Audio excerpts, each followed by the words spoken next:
Hi, my name is Danilo Milevsky. I am a graduating senior at Worcester Academy in Worcester, Massachusetts, and this is my senior project Holocaust exhibit on Janusz Korczak, the man who stayed with his children.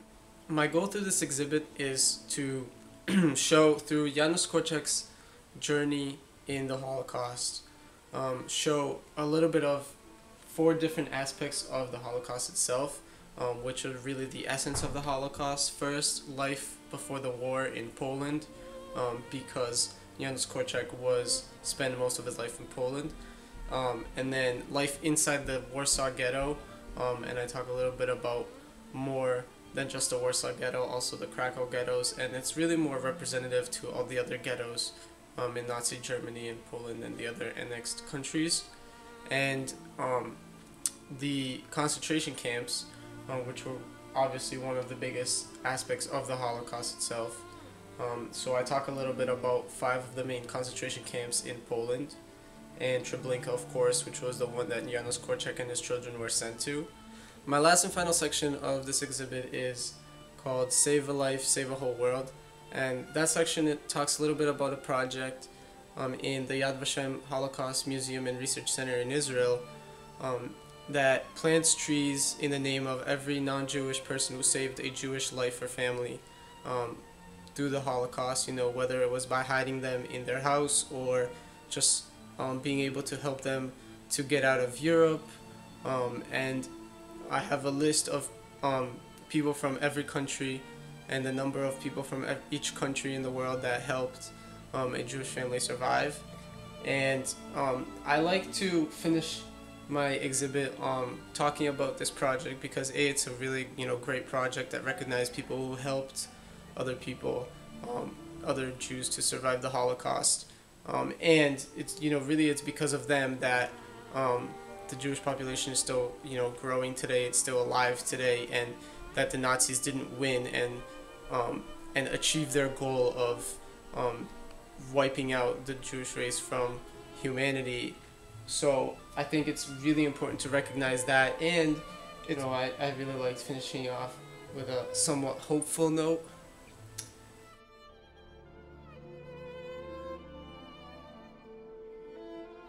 A little bit about the exhibit. It's on, like I said, Janusz Korczak. He was an extremely famous man. He had an orphanage for 200 Jewish kids, where his motto was, if you want to reform the world, you must reform education first. And I think that's really key. Relates to the school also, but I think that's where what he wanted to try to do is to implement his educational philosophy to his kids and really treat them like adults.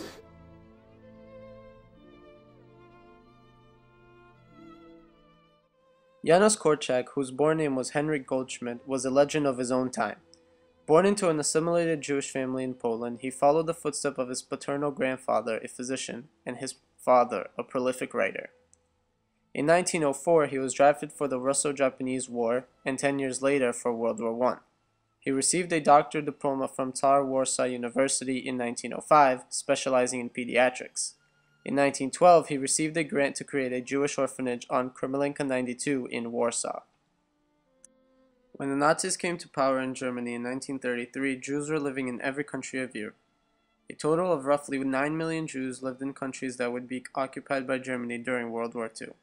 By the end of the war, 2 out of every 3 of these Jews would be dead, and European Jewish life would be changed forever.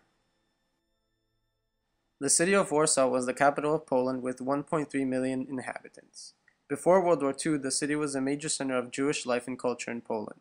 Warsaw's pre-war Jewish population was more than 350,000 and consisted of about 30% of the city's total population. The Warsaw Jewish community was the largest in both Poland and Europe and was the second largest in the world, secondly only to New York City. In 1939, the Germans invaded Poland in what now is termed the annexation of Poland. On October 12, 1940, the Germans decreed the establishment of a ghetto in Warsaw.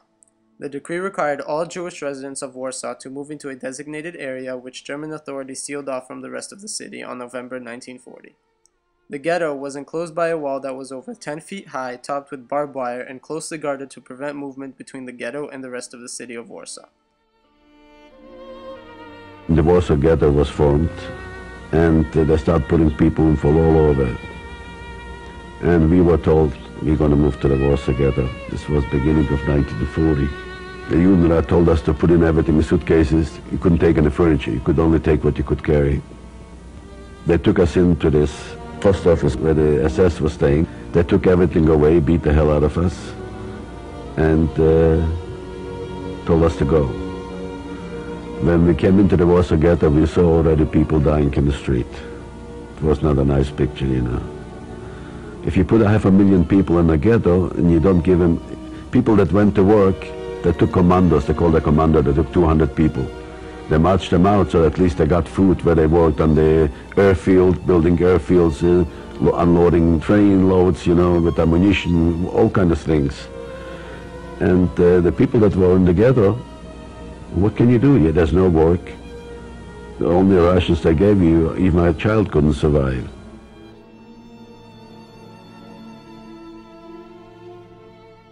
The only thing that gave Korczak the strength to carry on was his duty that he felt to preserve and protect his orphanage.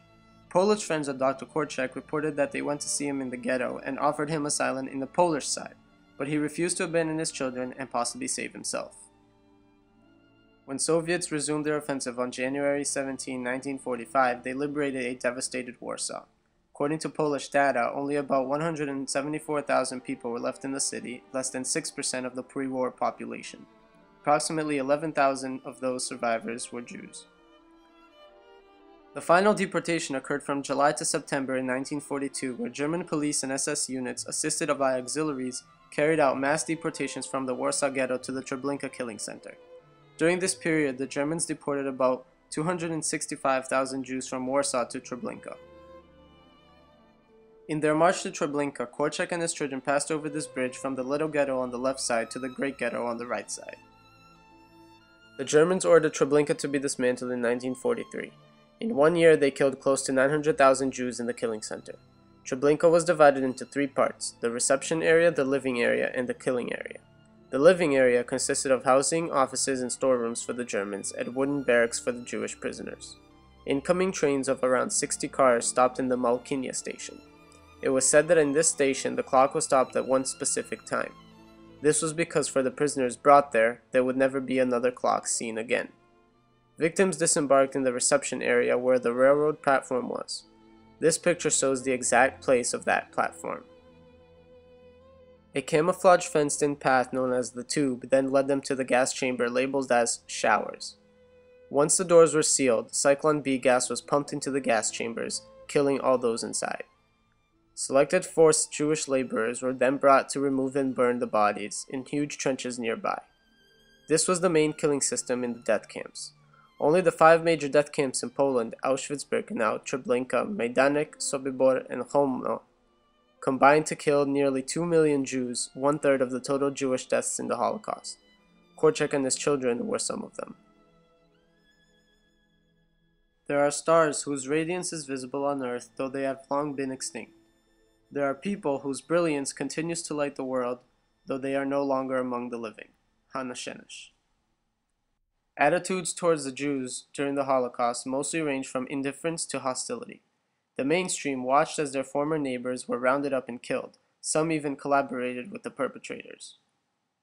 In a world of total moral collapse, there was a small minority who mustered extraordinary courage to uphold human values. These were the righteous among the nations. They stand in stark contrast with the mainstream of indifference and hostility that prevailed during the Holocaust. Contrary to the general trend, these rescuers regarded Jews as fellow human beings. The Avenue of the Righteous Among the Nations was inaugurated in 1962. Trees, symbolic to the renewal of life, have been planted in and all around the Yad Vashem site, the Holocaust Museum in Israel, in honor of those non-Jews who acted according to the noblest principles of humanity by risking their lives to save Jews during the Holocaust. Plaques adjacent to each tree record the names of those being honored.